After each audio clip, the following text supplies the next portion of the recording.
And this is another episode of Presentation How. We are recording from Embark Collective Studios in Tampa, Florida. Today we have with us Bill Clinebell, Thank you who for having is me. the co-founder and president of Relofant. Thank you for having me and appreciate being here. I'm happy to have you here. So, Relevant is a commercial business relocation firm. Well, let me. Right? Yeah. Tell us what Relevant does. Yeah. So we work in the commercial real estate space. We're a project management consulting firm, and at the highest level, our services are construction management, relocation project management, and move management. So I can talk about Relevant forever, but I'll let you lead us. What I want to know is, how did you get the name Relevant? Oh, that's a good question. And personally, just for the record, I love elephants. I have a thing for elephants. I went on one of those volunteer vacations to Namibia to go save the elephants. I think they're the coolest animals in the world. But just Relevant rhymes with elephant, and I see that's kind of in your logo. So wow, you got it all. How did you come up with that name? Did you go to Namibia to save the elephants? I did not, no. But we should start trying to save more elephants, I guess, as part of a social responsibility component of the business. But we're not there yet. But going back, it's a great question. The fact that you ask the question is one of the reasons we chose the name. So from a marketing standpoint, it's a pretty long conversation or a long description about how we got there. But ultimately, in 2015, I bought a franchise called Relocation Strategies. That's an exciting name. Yeah, that says business to be like. So, but anyways, we got as Relocation Strategies, we just got dumped in the box of the movers, and we're a project management consulting firm, and we're not movers. And in addition to that, as a franchisee, we weren't really satisfied with with the organization in its totality at Relocation Strategies. And we were able to successfully exit amicably. Everybody involved, even the other franchisees, exited across the country. And we had the opportunity to keep the name or choose a new name. And that's how we got to the point where we were able to start thinking about how do we solve for this fact that we're being pigeonholed into being movers, and so we got the relo and relevant and relocation. Oh, you got it. All right, so you got that. Those first four letters. You're onto it. I'm onto it. But keep going, because I don't understand the last part. Okay, so we hired a firm called Everett. They were fantastic in helping guide us. You hired a marketing firm to help you come up with a company name. Yes, in brand. A branding firm. And okay. they didn't pick our name for us. They said there's one of two strategies. Okay. You pick a name that says what you do, so people know. Relocation services. Yeah, something along those lines. LLP or something. That's exciting. And then, or you pick a name that someone doesn't know, and they have to ask you what you do. And we were like, we thought about Relocation Strategies and something along those lines for the longest time, and acronyms for longer descriptions, right. And so we just started looking at we went through like 70 made up words, and it was Relofant with a PH, okay. Relofant, and I think that's correct. But ultimately, we found it online, and it was a French word. It was like a maritime navigational word about like positioning your vessel in the strongest position for the wind to go faster. Yeah, something along those lines. And but we didn't like the PH, and then we changed it to an F. And when we changed it to an F, we didn't know if people were going to say Relofant or Relofant. We liked Relofant because it sounds like relevant. We like, yeah. So that's good. But ultimately, I was like, just make our logo an elephant, and then people will Relevant. I remembered it, and I've done a bunch of these, and I've never asked somebody, "How'd you come up with the name of your company?" Yeah, I was so like, so that's how we came up with the name of the company. It's pretty interesting. It's been fantastic since we rebranded. The company's we've built a good brand. Best decision we ever made as it relates to kind of that exit and in the rebranding. I don't know that we would have done anything different up to this point as it relates to how we transitioned into the Relofant brand. Right. I'm curious about you had said originally you had bought a franchise. Yeah. And a lot of people, who want to start their own business think franchise because all the pieces are there. Yeah. Can you talk about that journey a little bit, like the pros and cons? And I have a friend who bought a franchise and he was like, how do I sell this? But I know some of the wealthiest people in the world bought McDonald's franchises and built on those. Maybe not wealthiest in the world, but they make a good living.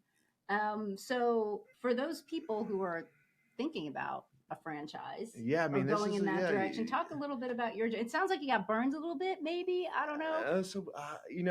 I like the guys that we bought the franchise off of.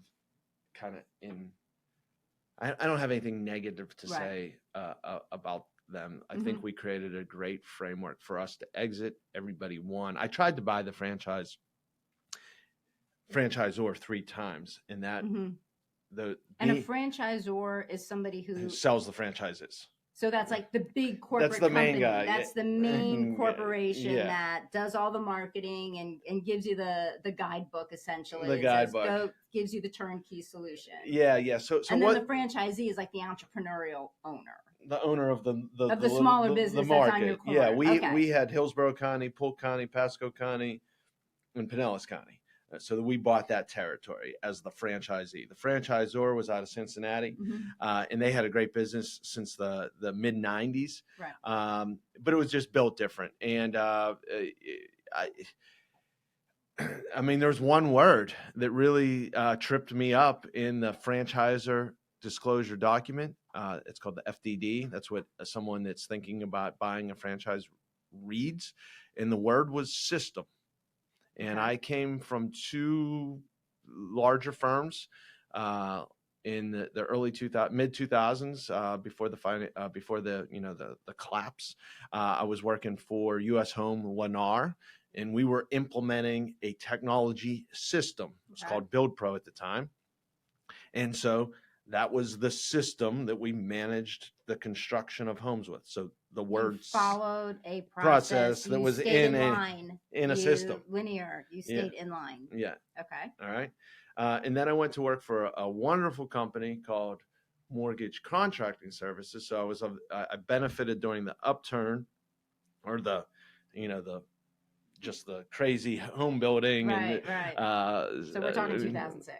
We're talking 4, 5, 6, and 7. I was doing great at U.S. Home Lennar, and then I lost my job, just like everybody else in 2007. Or 2008, and that was September of 2007. And then in December of 2007, I was so fortunate to get hired at Mortgage Contracting Services, but my pay was cut in 60%. Right. So it was a really humbling experience for me. But I was able to quickly move up. But going back to the word system, MCS's competitive advantage or strategic advantage in the marketplace was the technology, the system that integrated what we did with our vendors out in the field, with what we did in-house to QC the work and the information that was coming into the field, and then it integrated that information into the client system. Our clients were Wells Fargo and Chase in 2007. And this is processing mortgages. This is processing information. No, it's not. So we are a property preservation inspection company. So all the loans that were in default, you were out there physically on the field inspecting the properties, and your information went into the system. Yeah. So I wasn't out in the field. We were they can make their analysis and put a value on it, basically. Got it. So we did the inspections. It was like, is someone living in the home? Is someone not living in the home. The first time someone squatting in the home. Absolutely, all that. But we did 400,000 inspections a month. We did Wow. 70,000 grass cuts. So I was part of the corporate entity that managed the vendors that were out in the field. I was not a vendor out in the field, but nonetheless, we had a system. So when I got the FDD from Relocation Strategies, I saw the word system. So I had anticipated I sign on the bottom line and I get a username and password to a system. Right. That's not what I got. What did you get? I got a file folder. Oh my God. Of a lot of Word documents and a couple Excel files. You got paperwork in 2008? It was, no, I did this in 2015. 2015? That's even worse to get a bunch of paperwork. It wasn't just paperwork. It was a manual, but then it was like a file folder. I mean, on the network. That's worse than the IRS. It was terrible. I was shocked. Shocked. I was shocked. Like it was, like I knew that I had made a mistake the moment that you got a folder and a book. Yeah. And a bunch of forms. Wow. So that was problematic. And then we just had a different vision as it related to how we would sell the services and how we would, systematize the processes. And those challenges, just kind of led me to looking to figure out a way on how to exit this. At a minimum, I knew I was going to be in this situation for 10 years. And that's a long time. Fortunately, I was able to exit in 6 years. I had a great mentor that kind of helped me prepare me along the way. But trying to buy the franchisor, they were open to selling it to me. We never could agree on value, but I learned so much as part of that process, and that kind of was the information that was required for me to put together the exit strategy.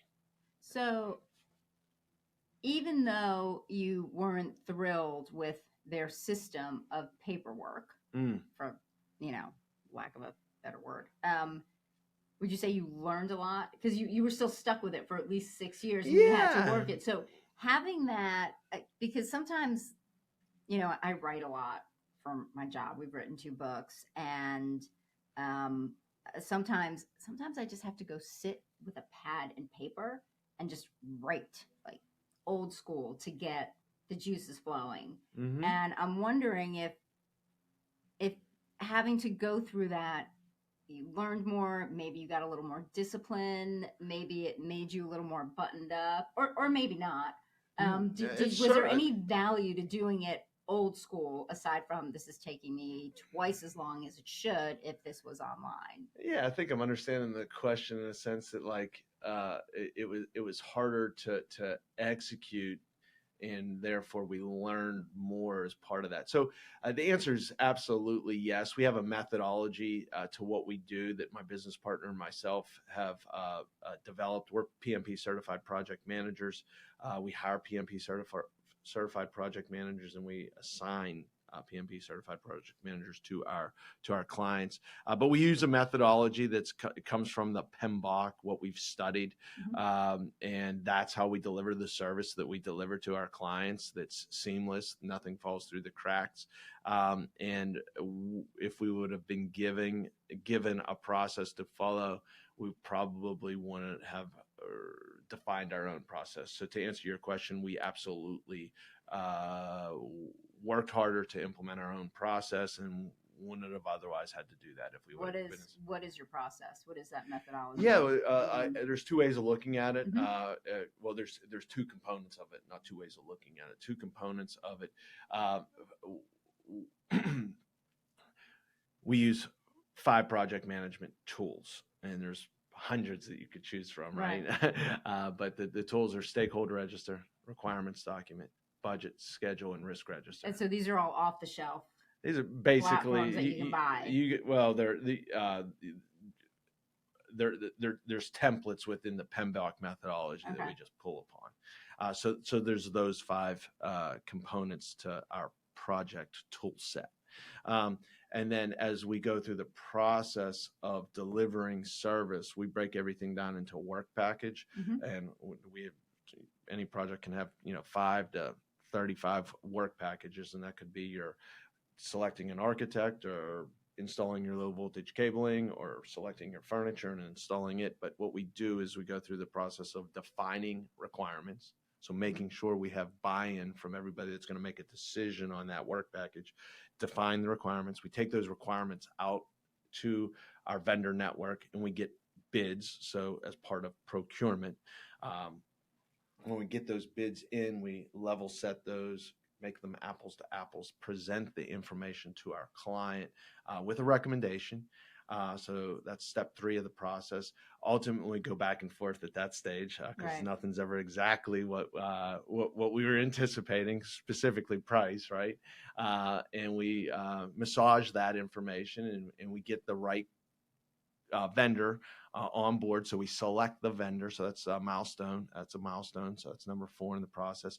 And then it's once we have that vendor selected, that's where the hard work begins that no one ever understands as looking at a relocation.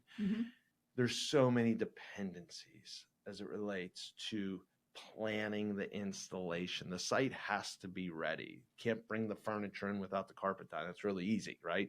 But you also need to make sure that when you have the furniture being installed, you have the electrician and the low voltage cabling vendor on site as well.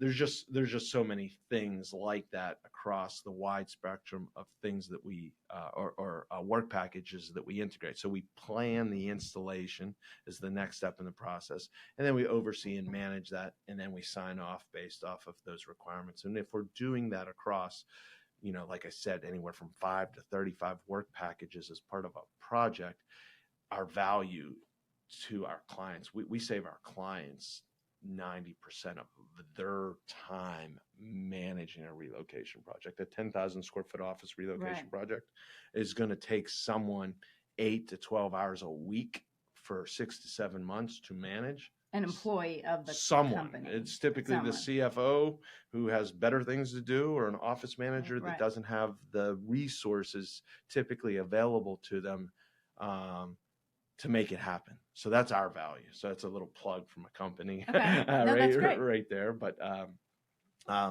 did that make sense? Did I? Yeah. So Relofant, you help. Actually, you don't help. You do office relocations for big companies, office and industrial locations, and you do like end to end from beginning to physically getting the bodies in there. And you have a methodology to ensure a smooth transition and save money. Save money and a lot of time. This podcast episode of Presentation Hell is brought to you by Shufflrr, AI presentations for your enterprise. Smart presentations start with a slide library where the AI is directed directly at your own content. None of that rogue stuff out on the web. For smarter, faster, compliant presentations, Shufflrr's presentation management.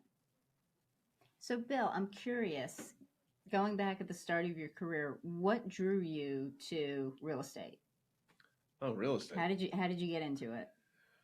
As opposed to it's a fun story.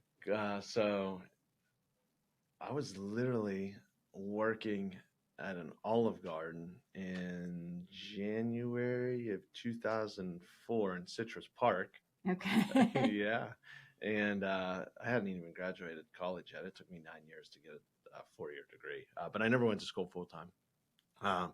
So what I just heard one of the bartenders say that they turned down a position with US Home in customer care. And he was telling me about like what the position was, and it was only $12 an hour, which was not enough. How much were you making at Olive Garden? I don't know, I can't even remember now. I don't know, $700 a week, maybe. I don't know. I have no idea. Enough to stay alive. But yeah, I heard that he didn't want that job. I was like, well, can you give me the guy's number? I'll take that job, because I knew I needed to get out of the service industry. Right. So basically I interviewed with the guy. I was like, I can only make $12 an hour for less than 6 months before I start going backwards financially. And I was like, I need to get promoted within 6 months. And he was like, well, that might be it. I mean, it all depends on you, right? And ultimately, that's how I got hired. And I think it was like that aggressive nature Yeah. that Just was asking and saying you want to go farther, you want to do better, you yeah. want to do more. His name was Tom Herman. He just looked at me and he said, well, that's up to you. And I was like, all right, cool. So I work hard, but I got promoted within 4.5 months to construction manager. And from there, what was crazy about being a construction manager is everybody, like, I was nervous. Well, you're a construction manager. You are on the site with I was all of those big machines and hammers and nails, and obviously I can barely like hang my own picture, but like, well, I never built responsibility. a home before, and all of a sudden I have like 11 that I'm responsible for. I've never looked at plans before. But I'm good with checklists. I'm good at using them, and I'm good at making them. You're good at the system. So I created a system. So everybody else was like, Bill, you got to be out there with vendors. You got to be out there. And I was like, I don't know what to tell the vendors. And I didn't speak Spanish either. Right. So, Right. So it was just, it wasn't conducive for me to like micromanage vendors that have done this for years. And I've never done it once. So I just looked at like, what am I responsible for? I'm responsible for quality. I'm responsible for schedules. I'm responsible for, managing waste, so on and so forth. And ultimately have to get this thing done. So what I did is I made sure that I was using the checklist that they provided. Each home was either on a 16-week schedule, 19-week schedule, on a 23-week schedule, something along those lines. And I was just making sure that I had everything scheduled. But what I really did was I walked every home morning and night, and I created my own lists. And then I had these Excel files. So just Excel lists was my process. And so when the plumber would show up on site, I'd give them a list, and then I'd walk it with them. And then when I'd call to schedule the roofer to come out, I would talk to the typically a woman in an admin at the roofing company, and I would tell her everything that was on the list. And so all of a sudden, I had people coming to me for the lists because people like to be productive, Right? Right, and they can get more done, and they less phone calls, hit more things. So it was my lists, and all of a sudden, like 3 weeks in, there's 180 of us, and I'm in top 5 of production every week. So you played to your strengths. Yeah. You weren't a carpenter or a plumber. You had no construction experience, but you went in and started managing construction projects. You are list oriented. It sounds like you are very just process oriented. That's your personality. That's your strength. So you took what you were good at and you applied it to a whole new experience for yourself. Absolutely. And you succeeded. I did succeed, almost to a fault, because I was overconfident when I got let go that I was just going to get another construction management position, being kind of ignorant and naive to like the global economy of why I wasn't going to get another construction position. I thought, if I get let go, I'll just go get another job. That was not the case. I did get another job, but why wasn't that the case? Was it just because the market turned, or in 2007? Oh, this was 2007. There was just there weren't any. There was no jobs. No one was building anything. But the other thing that I would just share is I was blessed with the ability to kind of, I can get more windows installed out in the field by going out and having a kind of what I would call it like a blue collar conversation with the guys that are eating lunch, and talk to them about why I'd like to get, this floor, this multifamily unit finished today, and so on and so forth. And then I can go. If your workers understand your motivation, or they understand the need, and if you just talk to people one-on-one instead of demanding, or you tend to get a lot farther. Absolutely. I have found nobody wants to be told what to do, even though it's your job as the manager to tell the plumber to install the toilet, and it is his job or hers to install nobody wants to be told what to do. So it's so interesting you say that. What's really the easiest way to get work done is ask someone what they're going to get done today. And then 50% of the time, they're going to tell you what you were about to tell them, but now they've created an accountability for themselves. And they said it. They've bought into it. I'm going to get this they're floor. Autonomous. I'm like, they perfect. Set their own goal. That's exactly what I needed. It's personal for them. Right? And it makes your job easier. It makes your job easier. Absolutely. And then you can reward them for doing exactly what they said. But going back to my point, I can sit down with the folks that are in the field and get more done. I can meet with the demanding homeowner and provide them the confidence that they're going to get what they need. I can understand my managers, or at the time my managers or leadership's needs for the business, and start to drive towards how many completions we need, how many units we need to deliver, thinking forward. And then I can also sit down with, a CFO or a president of a company and explain the value of, the service that we offer and things of that nature. So I just have this, again, blessed with the ability to communicate with a variety of audiences. Now, did you practice that? I'm not sure. I mean, we are presentation hell, and when we talk about communication, that's presenting. I've learned. How did you get good at that? Yeah, well, I wasn't a salesperson when I started Relocation Strategies, or when I bought Relocation Strategies. I had a business partner that left about 5 months in for very good reasons. We weren't generating any revenue, and he had a family he had to take care of, right? Yeah, that'll do it. So, bills to pay. Biggest motivation of anything. I had just a little bit more runway in that regard. And so I had a mentor. His name was Jack Brubaker. He's since passed, but he started to teach me how to sell. In the early days of school, the college, the public speaking class, So you took classes.